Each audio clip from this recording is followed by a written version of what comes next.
Have you ever felt sad and then guilty for feeling sad? Maybe you told yourself, I should be grateful. Other people have it worse. Just think positive. Sounds familiar? That's not motivation. That's toxic positivity. And here's the trap. When you fake a smile to avoid pain, you're not healing, you're suppressing. And what we suppress doesn't disappear. It leaks into our health, our decisions, our relationships. So in this video, we're exposing why feeling bad is not just okay, it's necessary, and how allowing it can actually make you stronger, clearer, and more resilient than toxic positivity ever could. Stick around. This might just free you from the emotional pressure you didn't even know you were under. What is toxic positivity? Let's clear this up. Positivity is great. Optimism? Powerful. But toxic positivity is when positivity becomes a mask, one you're forced to wear, even when you're breaking underneath. It sounds like, just stay positive. Good vibes only. Everything happens for a reason. The intention? Often good. But the impact? Emotionally numbing, because life isn't always a highlight reel, and not everything can be solved with a smile. Why it's dangerous. Here's the psychological glitch.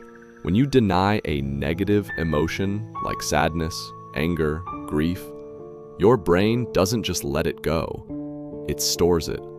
Studies show suppressed emotions can lead to anxiety, sleep issues, lower immune function, emotional outbursts. And ironically, you start feeling even more disconnected because now you're pretending to be okay on top of feeling bad. It's like putting a Band-Aid on a bullet wound. You're not healing, you're hiding. Why feeling bad is actually good. Ready for the twist?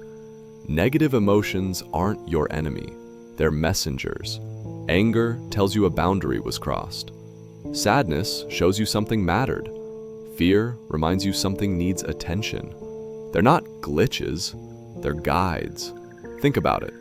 Have you ever made a major life change, career shift, breakup, lifestyle upgrade, because you were fed up, burned out, or heartbroken? Pain isn't a punishment. It's often the push.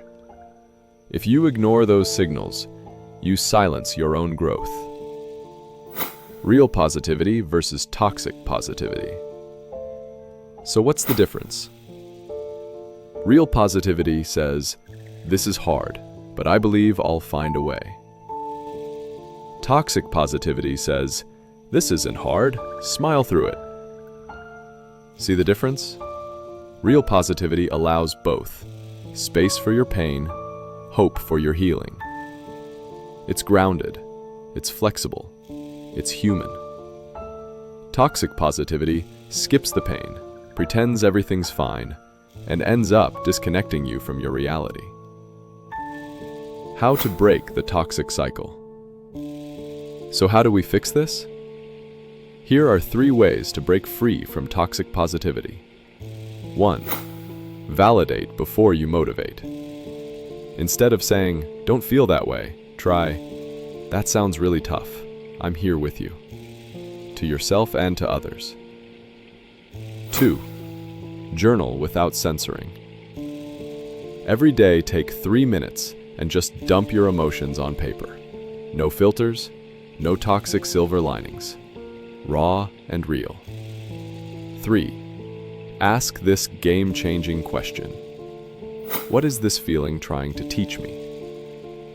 Not how do I fix it, but what's it showing me? This turns pain into power, not by skipping it, but by listening to it. The reframe you need. Here's your reframe. Feeling bad doesn't mean something is wrong with you. It means you're fully alive. You're not a robot. You're a human being with a full emotional spectrum. The moment you stop resisting that, you start healing.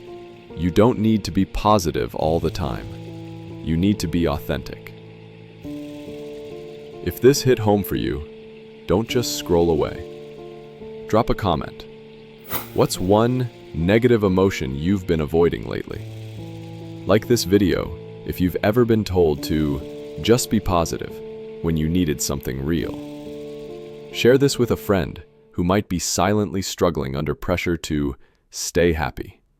And subscribe, because at MindCare, we talk about the real stuff. The raw, the messy, and the human. See you in the next one.